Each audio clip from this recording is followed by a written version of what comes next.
안녕하세요. 저는 오늘 진행을 맡은 90년생 청년활동가 김꽃비입니다. 반갑습니다. 전 세계를 팬데믹에 빠뜨린 코로나19 바이러스로 사실 어느 때보다 성대하게 치러졌어야 했을 5.18 40주년 행사가 참 아쉬운 한 해이기도 한데요. 그럼에도 불구하고 오늘 광산구에서 좀 특별한 시간을 마련해 주셨습니다.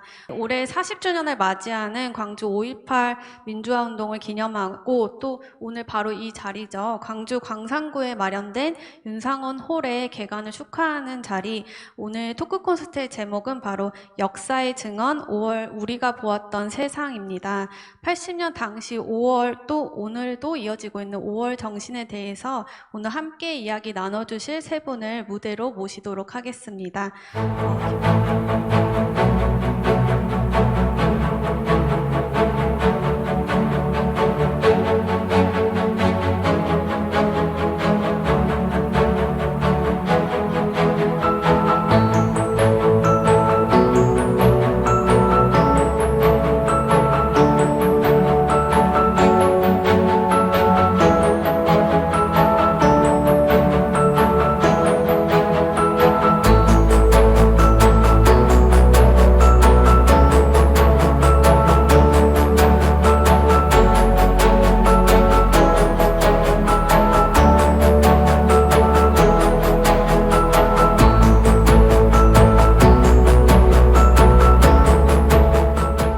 두 분께서는 부부시고요. 이제 김상직 선생님께서는 김선생님의 동생분이신데 윤상원 열사를 가장 가까운 곳에서 지켜보신 세 분이시기도 하시고요. 또 광주의 5월을 또 가장 가까이에서 기억하고 또 기록하신 증인들이시기도 합니다.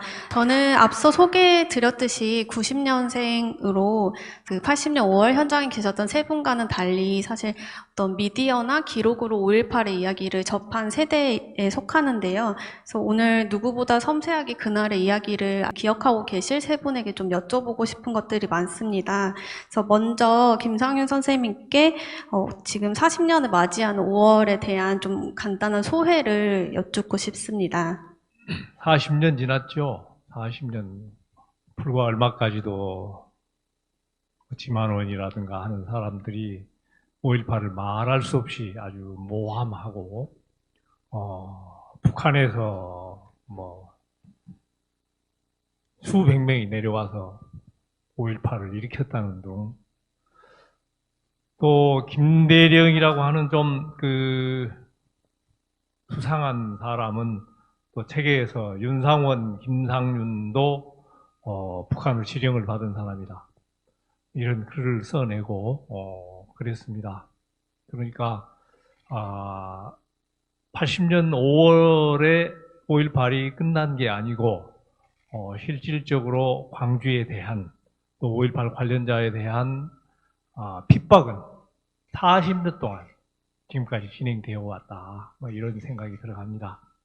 그런데도 불구하고 5월 관련자들은 끊임없이 그런 것과 싸워왔고 또 많은 시민들이 지원을 했고 그래서 이제는 5.18이 어떻게든 헌법 전문에까지 이렇게 넣어야 된다라고 하는 이런 류 상태까지 와 있습니다. 그런데도 불구하고 아직도 5월의 진상규명이 뭔지, 누가 도대체 총을 쏘라고 했는지, 도대체 그때 무수하게 많이 실어간 행방불명자들은 어디 있는 것인지, 안배장터는 어딘지 아직도 밝혀지지 않은 것이 굉장히 많이 있습니다.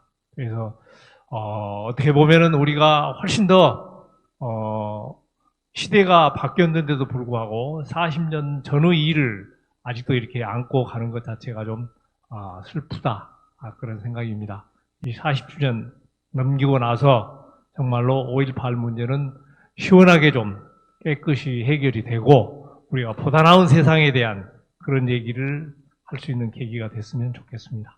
저와 같이 이제 그 기록이나 미디어로 5월을 접한 미래 세대들도 어떤 5월을 기억하는 새로운 주체들이 또 되고 있는 시점인데요. 이런 세대들이 과연 5월을 잊어가는 것은 아닐까, 혹은 제대로 기억하고 있을까에 대한 좀 걱정은 없으신지. 처음에 교육민주화 운동을 할 때 광주 정교조를 결성을 할 때 참여를 했어요. 그래서 처음 정교조가 이제 합법화가 되고 교섭을 하게 되었을 때 광주시 교육청에다 요구했던 가장 그 중요한 사항이 5.18 교육의 공교육화, 그걸 요구를 했었던 기억이 납니다. 그래서 처음으로 광주에서 5.18을 학생들에게 알기 쉽게 소개하는 인정교과서를 만들기도 하고, 또 많은 사회 운동을 통해서 전달하기도 했었는데, 90년대 초인가 이 중학생들을 상대로 해서 5.18에 대해서 쭉 설문조사를 했었어요. 근데 다른 데도 아닌 광주시 중학생들이 5.18이 일어난 해를 기억을 하지를 못하는 학생들이 80%에서 90%로 나온 것을 보고 상당히 저희들도 놀랬었습니다. 그래서 우리들이 다음 세대에 정말로 역사를 발전시키는 그런 힘이 5.18 정신이라고 한다면 이런 후세대에 대한 교육이라든가 이런 홍보를 게을리해서는 안 되겠구나, 이런 느낌을 받았었던 적이 있습니다. 저희들이 그 세대의 5.18을 이렇게 같이 하고 참여했던 것은 그 시대에 요구하는 것이었기 때문에 저희들이 이렇게 참여를 했었거든요. 아직 5월에서 해야 될 일도 많고, 또 그때 느꼈던 사회적인 모순도 많기 때문에 지금 현재 살고 있는 많은 젊은 세대들도 그 이 세대에 살고 있는 세대들답게 느끼는 문제, 또 자기 자신이 직접 겪는 그런 문제, 이런 문제에 있어서 5.18 정신은 아주 중요하다고 생각을 합니다. 결코 불의에 주저앉지 않고 자기 삶이나 주변에 있는 사회를 위해서 함께 노력해 가는 그런 정신인 5.18 정신이 계속해서 필요한 정신이다, 느끼게 될 것이다, 이렇게 생각을 합니다. 오늘 저희가 앉아있는 이 광산구청에 마련된 윤상원 홀인데요. 광주 광산 출신의 윤상원 열사에 대한 이야기를 하지 않을 수 없을 것 같습니다. 김상윤 선생님께서는 윤상원 기념사업회의 고문이시기도 한데요. 청년 윤상원의 일대에 대해서 조금 간단하게 출생부터 삶에 대한 이야기를 조금 들려주시면 좋을 것 같습니다. 윤상원은 이제 나보다 2살 적어요. 그러니까 50년생이지요. 50년생. 지금 살아있으면 71살. 임곡 천동이라고 하는 곳에 태어나서 광주 북중 사례시오 고등학교, 그 다음에 전남대학교 정액과 입학해서 자기 사례시오 동기인 김석균하고 같이 연극 활동을 굉장히 했어요. 연극을 잘했다고 그럽니다. 그리고 군대 갔다 와서 장남이기 때문에 외무고시 시험 준비를 하고 있었습니다. 그랬는데 이제 자기 친구들로부터서 김상윤이라는 선배가 있는데 뭐 감옥에도 갔다 오고 좀 싼압쟁이가 하나 있다, 한번 만나보자. 그래가지고 저를 만나게 됐는데 이 사람이 원체 연극을 하고 또 뭐 대금도 잘 불고 나중에는 판소리도 아주 잘 했거든요. 감수성이 예민한 사람이어가지고 제 얘기를 감동을 받았던가 봐요. 그래가지고 나중에 이제 저하고 같이 학생들 이렇게 의식화시키는 그런 일에 뛰어들어가가지고 자기가 가고자 했던 길에서 좀 벗어난 셈이 됐을 겁니다. 그러나 올바른 그런 역사의 길로 좀 들어섰던 것이 아닌가, 그렇게 생각합니다. 그 세 분이 윤상원 열사와 맨 처음 어떻게 인연을 맺게 되셨는지도 참 궁금한데, 또 김상지 선생님은 혹시 어떻게 처음 인연을 맺게 되셨나요? 김상윤 선배님하고 윤상원, 그다음에 뭐 이현우, 신정식, 그때 같이 아마 루스탄 했던 그룹으로 알고 있는데, 그 공부할 때, 그때는 이제 뭐 휴대폰이 없으니까 뭔 일 있으면 제가 연락하러 다니면서 그때 이제 윤상원 선배를 처음 만났었습니다. 그리고 이제 저는 그 군대를 가게 됐고, 군대 갔다 오기 전에 이제 윤상원 선배하고 노동운동을 같이 하기로 그렇게 약속을 했고, 저는 군대에서 제대하자마자 이제 전남방지계에서 공장 생활을 하고 있는데, 윤상원 선배가 이제 여러 가지 그 노동자 프로그램이 있어요. 지오스에서 하는 프로그램, 또 카톨릭 노동 청년회죠. 그리고 YWC에서 하고 있는 그 노동자 교육 프로그램이 있어요. 이게 5월 17일 밤에도 윤상원, 이양현, 그리고 저하고 이윤정 씨라고 이렇게 같이 함께 프로그램을 아시아자동차 노조하고 한 적이 있거든요. 그리고 이제 5월 항쟁은 제 이제 큰형께서 5월 17일 자정에 이제 예비 검속돼 버리니까 서점은 형수님은 또 학교를 가셔야 되고 서점을 누가 지켜야 되는데 제가 그 녹두 서점을 이렇게 지키게 되고, 그래서 윤상원 선배하고 쭉 연락을 하면서 서점이 이제 운동의 어떤 그 5월 항쟁의 그 센터가 되는 이런 과정에, 하여튼 윤상원 선배님은 다른 그 사람들이 총을 들고 싸울 때 물러서려고 하는, 그리고 총기 회수를 주장하고 이런 상황에서 절대 우리가 항복해서 안 된다.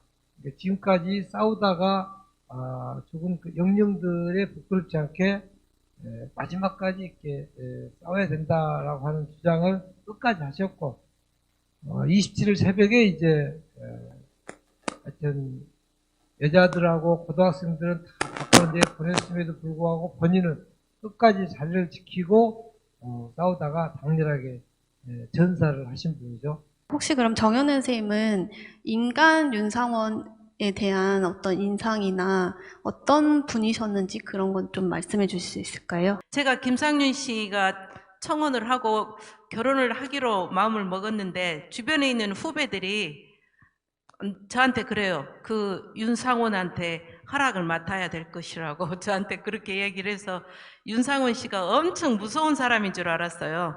근데 이전에 제가 한번 그 서점에 갔을 때 만난 적이 있었는데 제가 그때는 기억을 못 했었고, 나중에 이제 그 주택은행에서 결단을 하고 광주에 이제 내려오셨을 때 그때 처음으로 만났었는데, 나름 저를 좀 시험해 보기는 했었나 봐요. 그 정말로 자기가 좋아하는 형의 형수로서 괜찮은 건지 어쩐 건지 그런 것들을 좀 나름 어떻게 해가지고 했는지는 잘 모르겠지만, 나중에 이제 쭉 같이 지내다 보니까 한 1년 가까이 지내다 보니까 본인의 이제 그 미래 문제라든가 인생 문제라든가 이런 것들을 가끔 상의해 오곤 했어요. 어떤 식으로 결혼을 하는 것이 좋을까, 또는 결혼을 해야 될까 말까 이런 것들을 많이 했었고, 5월 17일 날도 이제 같이 너무나 그동안에 일정들이 빡빡해가지고 5월 달에 힘들었었는데 같이 이렇게 광주공원을 산책을 하러 갔었던 적이 있었거든요.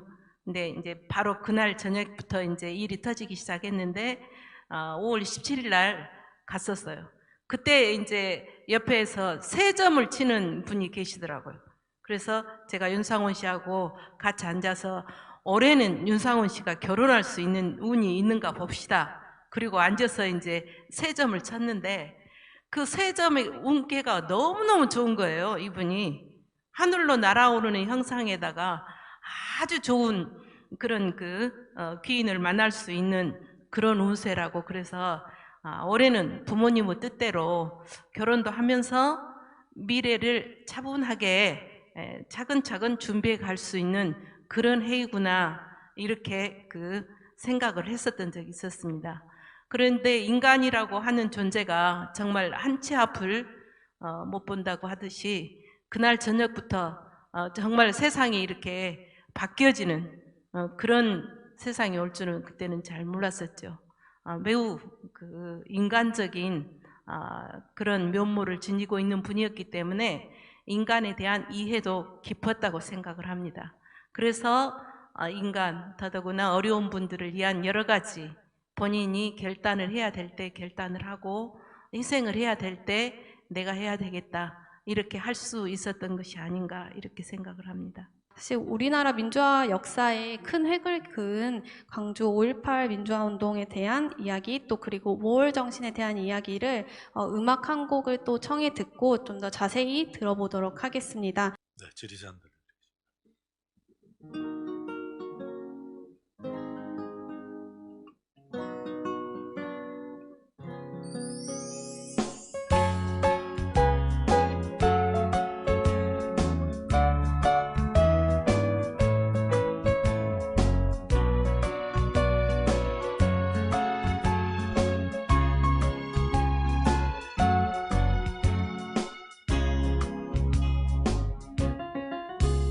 아무 말이 없구나. 스치는 바람 소리뿐. 험난한 세월에도 쓰러지지 않았구나.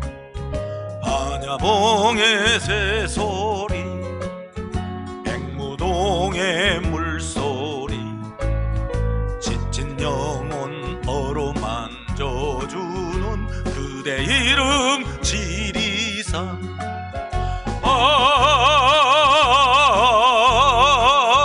그대 이름 지리산.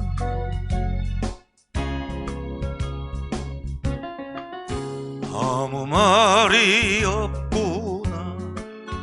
한 걸음 또 한 걸음, 작은 돌멩이 하나도 쓰다듬고 싶구나.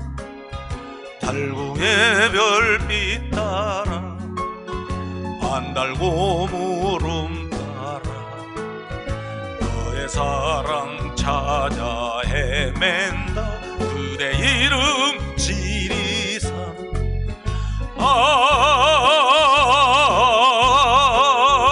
그대 이름 지리산.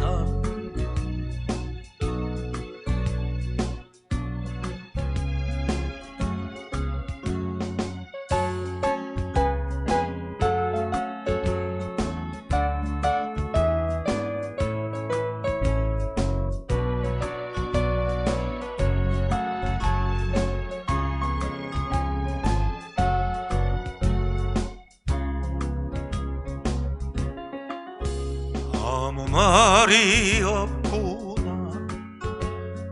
불꽃들의 미소뿐. 고난의 역사에도 흔들리지 않았구나. 노고단 구름바다, 피아골 단풍바다.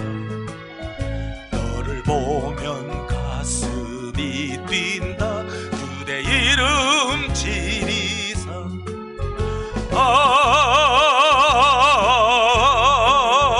그대 이름 지리산.